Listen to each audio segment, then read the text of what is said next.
Então veja, o que significa dizer que um problema está em NP? Basicamente significa que para aquele problema eu ainda não consegui criar um algoritmo que resolva ele em tempo polinomial, tá? Pode ser que esse problema na verdade esteja em P e eu só não consegui chegar numa resposta boa para ele, ou pode ser que ele não esteja em P, mas aí eu também não consigo provar isso muito fácil. Então só dizer que um problema está em NP não é tão forte assim.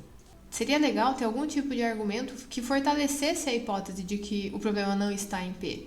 Então, só porque eu não consegui, não significa que ele não esteja em P. Mas, talvez a gente consiga convencer falando que esse problema é NP completo.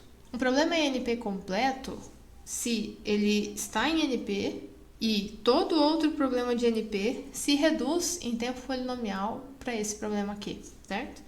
Então, o que isso significa? Olha, qualquer problema x que estiver em NP, eu consigo reduzir, né? X reduz para quê, certo? O que isso significa? Que a gente acabou de criar um algoritmo para o x que usa um algoritmo do quê, né? Mas isso vale para qualquer problema que esteja em NP, certo? Qualquer problema que esteja em NP tem um algoritmo se o que tiver um algoritmo. Então, se Q, em particular, tiver um algoritmo polinomial para ele, para resolver o Q, eu vou conseguir um algoritmo polinomial para resolver o X. Qualquer X que está em NP. Então, se eu tenho um problema NP completo e eu consigo criar um algoritmo polinomial para resolver esse problema, na verdade eu vou estar dizendo que P é igual a NP, porque eu vou estar criando um algoritmo polinomial para todos os problemas de NP. E é aqui que a gente ganha toda uma bagagem quando a gente diz que um problema é NP completo. Na verdade, a gente está dizendo, olha, eu não consegui resolver esse problema em tempo polinomial, e ainda mais eu consegui reduzir todos os problemas de NP para ele, a tal ponto que se eu conseguisse resolver esse problema, eu responderia a pergunta mais essencial da computação, se P é igual a NP. Então a ideia é bem essa, quando a gente fala que um problema está em NP, na verdade é só isso. Eu não consegui encontrar um algoritmo bom para ele, talvez esse algoritmo não exista, mas só significa isso, para esse problema eu não consegui criar nada. Agora, quando eu digo que um problema é NP completo, na verdade eu estou dizendo que todos os problemas de NP se reduzem para ele, inclusive problemas que são NP completos também, e ninguém conseguiu encontrar nenhum algoritmo para nenhum desses problemas, então provavelmente esse algoritmo não vai existir mesmo. Então, ok, se é tão importante assim mostrar que um problema que você não conseguiu encontrar um algoritmo polinomial é NP completo, como que eu mostro que um problema é NP completo? Bom, eu posso partir da definição, né? Primeira coisa, eu tenho que mostrar que esse problema está em NP. E segunda é mostrar que eu vou enumerar, né, todos os problemas de NP, pega lá um problema que está em NP, reduz ele para o meu problema. Vou chamar esse problema aí de novo, certo? Mas veja, enumerar todos os problemas de NP, quem são todos os problemas de NP? Isso não é algo viável de ser feito, certo? Mas a questão aqui é que a operação de redução, ela pode ser composta, né? O que isso significa? Se eu estou reduzindo de A para um problema B, certo? O que significa, né, que eu estou criando um algoritmo para A que usa um algoritmo de B. Se eu consigo reduzir do problema C para o problema A, então eu também consigo reduzir, né, C para B, ok? Então, a redução pode ser composta. Então, para mostrar que um problema é NP completo, a gente não precisa enumerar todos os problemas que estão em NP e reduzir para ele. Basta que eu encontre um problema que já é NP completo e reduza esse problema para o nosso. Então, por exemplo, se eu sei que o problema A é NP completo, certo? Então, pela definição, todo problema X que estiver em NP reduz para A, certo? Aí, o que eu estou falando aqui eu tenho esse problema B aqui, que é o meu problema novo, eu não sei nada sobre ele.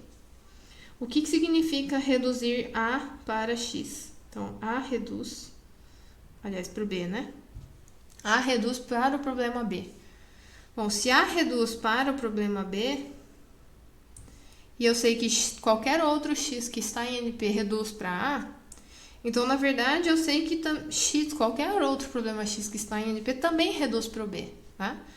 Então, sabendo isso e fazendo essa única redução, a gente ganha também a redução de todos os problemas de NP para x. Então, agora ficou bem mais fácil. Basta que eu encontre um único problema que já é NP completo e reduza ele para o nosso problema. Então, o problema todo nessa abordagem só é quem é um problema NP completo.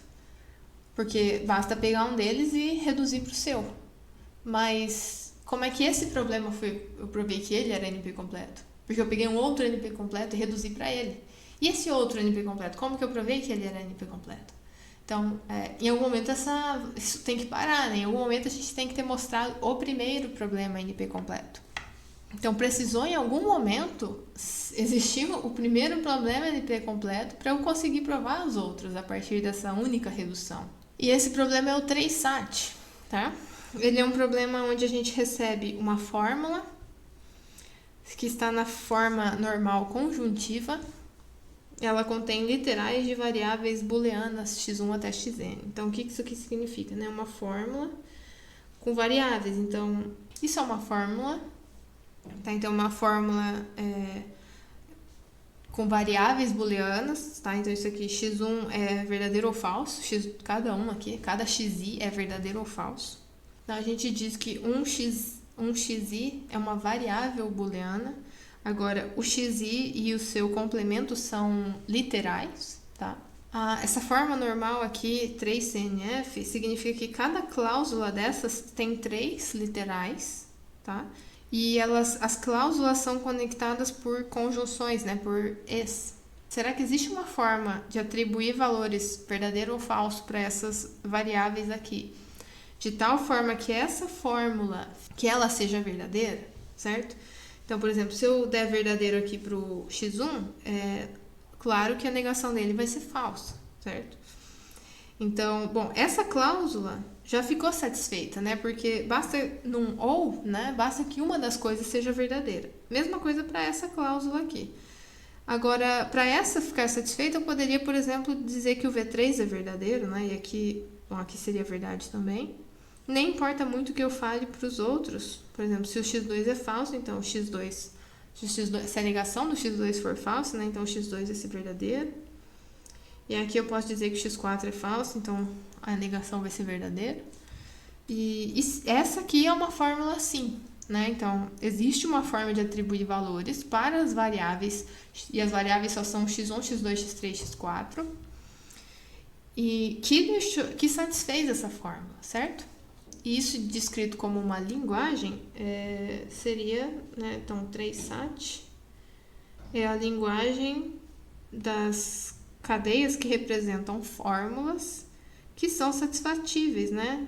Então, é o conjunto das cadeias que são fórmulas na forma normal aí, só que são fórmulas que são satisfatíveis, certo? Dizer que eu tenho uma instância sim para esse problema é o mesmo que dizer que essa fórmula pertence a essa linguagem.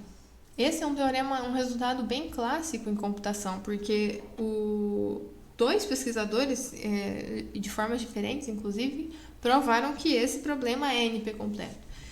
Pela primeira vez, quando a gente não tinha nenhum problema NP completo ainda, eles provaram que esse é. Isso é feito de uma forma bem interessante. Então, a ideia é que qualquer que fosse o problema em NP, a gente conseguiria reduzir para uma fórmula.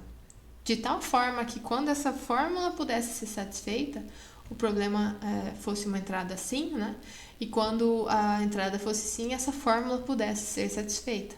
Na hora de provar que o 3-SAT é NP completo, acabou que a gente ganhou outros 3 problemas relacionados, o Circuit SAT, o SAT sozinho, que não envolve estar lá na forma normal. Enfim, esses 3 são NP completos. A partir deles, a gente consegue provar outros, vários outros. E no começo foi bem assim, surgiu essa definição de NP completo, provaram que esse é NP completo. De embalo, a gente já provou alguns outros aqui. E depois a coisa começou a sair do controle.